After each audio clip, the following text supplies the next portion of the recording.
Hi, I'm Shane Watson with SilverLadder.com, also the puppet master of the recently ended chaotic fiction project Hallucinine. First of all, I wanted to thank everyone who participated in the project for their involvement, and also wanted to give a big thanks to everyone for the kind words I've received since the project ended. I'm sorry that it did have to end prematurely, but as most of you know, it was pretty heavily sabotaged from the start by one particular individual who is bound and determined to do as much damage to my continuing alternate reality game projects as he can. Unfortunately, that's just the way it works sometimes. Anyway, since Hallucinine ended, I've received a few questions regarding the project, and I wanted to make sure that I got those answered for those that were asking the questions. The first question that was asked was there a determined ending or an existing end game for the project? And the answer is yes. Actually, there were several rather, potential endgames that could have occurred. Now, which one ended up happening was going to be based on the interaction with the players along the way, also some puzzles that were solved, or whether or not they were solved along the way. And all that would come together to steer Uno, or Adam, in a potential direction. There wasn't one set outcome that I was fixed on, so really it was up to you along the way.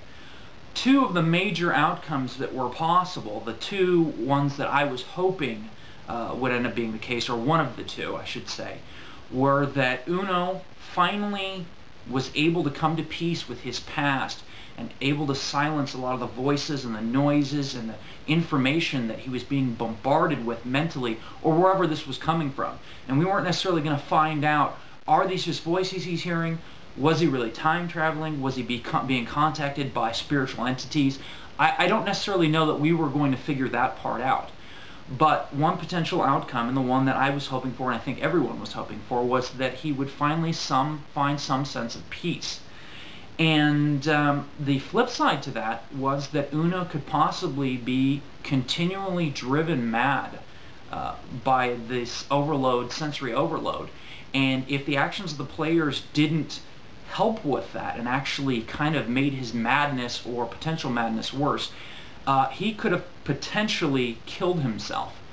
If you remember on the first page of Hallucinine, the very first page of what was the preface, or became the preface, there was a quote from his uncle at the bottom of the page that said something to the effect of, when the crazy guy at the bus stop is rambling to you about whatever, don't jump to the conclusion that he doesn't know what he's talking about.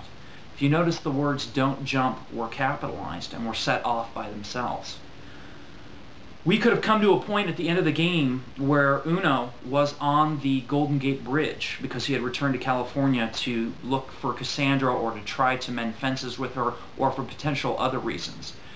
And he could have ended up on the last day, November 11th, of the project, walking out on that bridge determined to kill himself.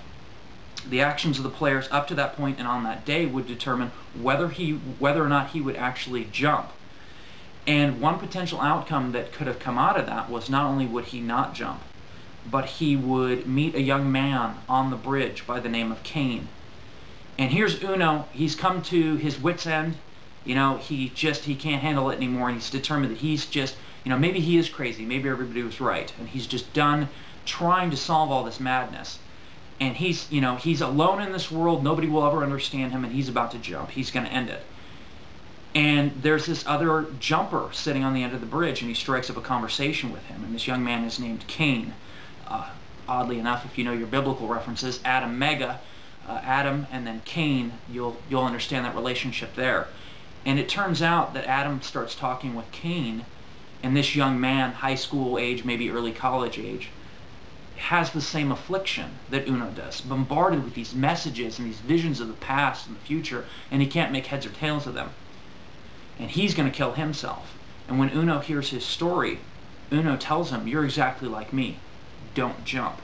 And eventually over time, that preface page, the words were going to start disappearing off that page, and there were going to be few words left scattered around the page. And I'm sure some of the more observant ones of you would have probably keyed in on those words and would have told him not to jump. And you notice the Change the Future page had a lot of blank spaces, and at the beginning was "I am at the gate." That's the Golden Gate Bridge. Uno was already writing about his future, not even realizing he was writing about his future. And he's at the gate. Well, he's at the Golden Gate Bridge. And so that was one potential endgame he could have been steered toward. And at that bridge, actually, there were two possibilities. He jumps, or he meets Cain, and he finds that he's not alone. And isn't that what we're all trying to find, is that we're not alone? So that's one potential endgame that could have occurred.